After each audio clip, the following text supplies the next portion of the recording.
Inilah kisah Kenshin dan Kaori, seorang pemuda kaya yang menyamar kerja sebagai cleaning service. Versi Kaori TV, episode 265. Kaori, yang mendengar suara dari belakangnya, ia pun membalikkan diri, dilihat siapa itu yang memanggil. Ketika ia menengoknya, Kaori pun terkejut akan apa yang dilihatnya. Kemudian ia bilang, "Loh, bukannya kamu Nita, kok bisa di sini?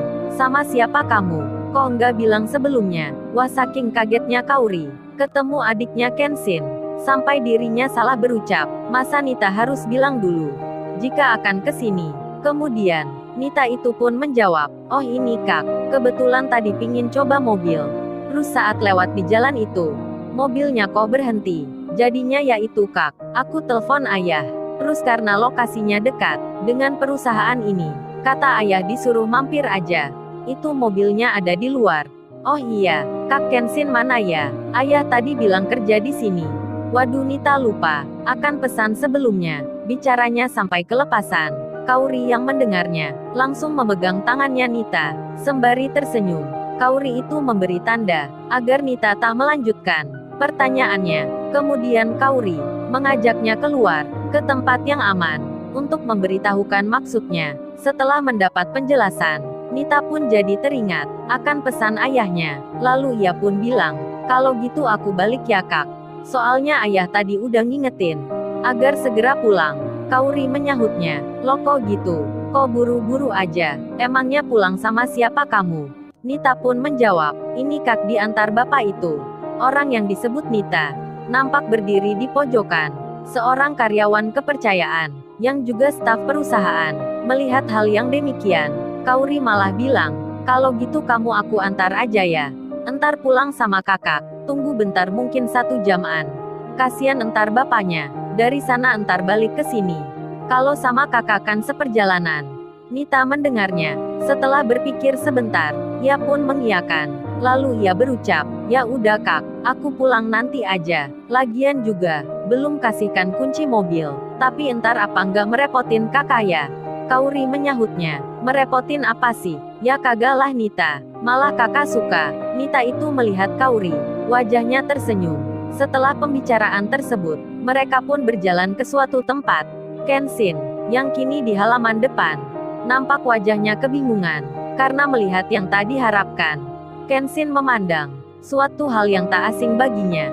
Sambil tangannya menyapu lantai, diperhatikan diam-diam, dilihat dari kejauhan. Ia yang merasa yakin, kemudian bertanya di hati, "Kok bisa mobilnya ini ada di sini? Ada apa ini?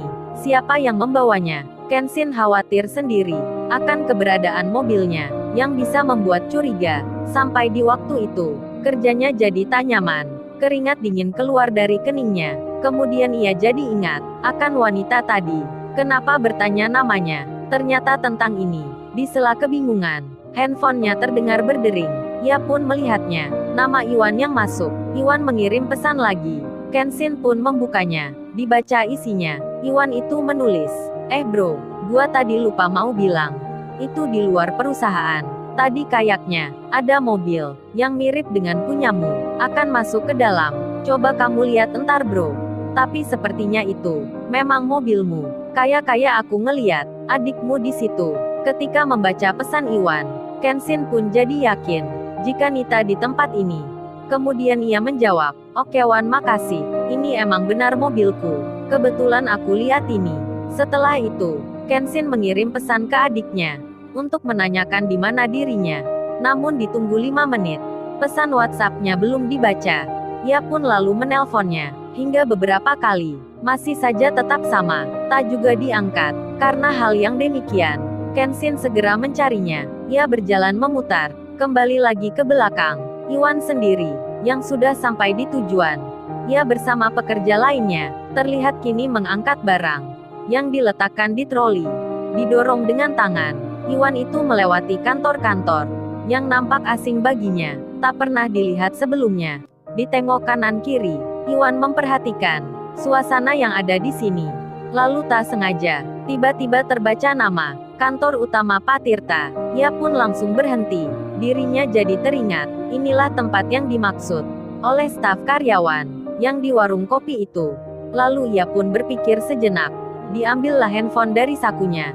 Dilihat memorinya, yang masih banyak tersedia. Iwan pun punya rencana, yang tak terpikir sebelumnya. Sementara, Angelika dan teman-temannya, yang merupakan staf-staf utama, kini merasa sudah aman. Karena komputer, yang diperiksa itu, tak menunjukkan bukti, yang bisa membuat curiga, kecuali kesalahan-kesalahan. Masalah input data, yang dianggap wajar, mereka pun di hati, jadi senang sendiri. Meskipun demikian, staf temannya Kauri, masih merasa ada kejanggalan, akan jaringan di sini. Namun di antara mereka, belum ada yang tahu, di mana kejanggalan itu, hingga akhirnya diputuskan. Besok saja dilanjutkan. Kauri dan lainnya pun, kini bersiap akan pulang. Termasuk pula Nita, yang dilihat Angelika, ada di rombongan para tamu. Angelika pun tak mengerti, akan wanita muda itu, temannya siapa, kepentingannya apa, kok tak pakai baju kerja, bisa ada di situ. Kenshin, yang belum bertemu Nita, ia pun mendapat pesan di WhatsApp-nya. Rupanya, My Lovely yang mengirim. Kauri menulis, "Say aku pulang dulu ya. Ini adikmu bersama aku, itu yang di luar mobil kamu," kata Nita tadi. "Mogok di tengah jalan, kuncinya aku titipin ke Pak Herman. Entar orangnya ke situ, akan menghampiri kamu. Dah ya aku pulang dulu." Kauri, yang bersama temannya, kini ada di halaman depan. Saat itu jam menunjuk, di pukul 3 sore. Tentu saja mereka melihat, mobil mewah, miliknya tuan muda, temannya Kauri itu pun. Mereka sebelum pulang, menghampiri mobil itu, termasuk Lala, teman akrabnya, yang nampak memegang handphone. Si Lala itu terlihat bersiap, berselfie ria, berfoto, bersama teman-temannya, di dekat mobil mewah. Hingga hal itu, mengundang perhatian, dari Angelika, dan staf temannya, mereka yang mengantar ke depan.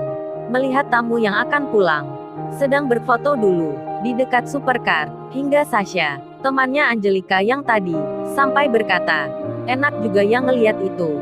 Kalau gitu kita entar selfie aja Angel.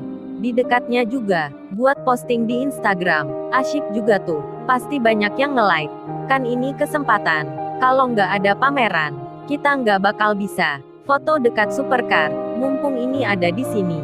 Angelika, yang mendengar kata temannya, ia pun jadi tertarik, lalu nanti punya rencana, selepas jam kerja selesai, dirinya akan foto selfie di situ.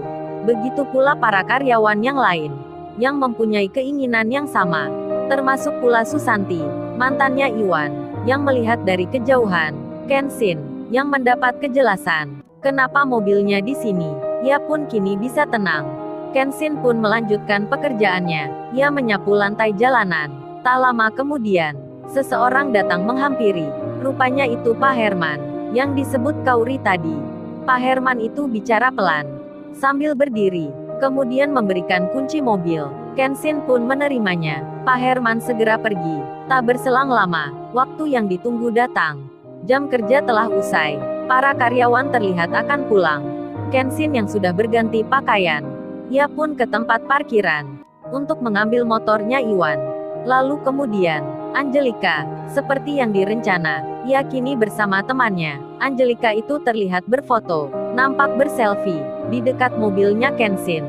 Ia pun mengatur gaya, membuka senyuman, tangannya pun diarahkan ke mobil mewah, yang seakan-akan itu miliknya. Di saat yang demikian, Kenshin terlihat berjalan pelan. Ia melewati halaman depan, dan tak disangka, Angelika dan lainnya melihat Kenshin lagi menuntun motor butut lewat di jalan depannya. Kenshin pun melihat pula. Jadinya, sampai-sampai temannya Angelika, ada yang berkata, "Coba lihat itu cleaning service yang tadi. Namanya aja yang sama, tapi tumpangannya jauh beda. Kalau Kenshin di sini, mobilnya mewah. Kalau nama Kenshin itu hanya motor butut." Hahaha. Semua orang di situ jadi tertawa bersama, termasuk Angelika, yang melihatnya pula. Lalu, bagaimana kisah selanjutnya? Subscribe channel ini untuk episode berikutnya. Terima kasih.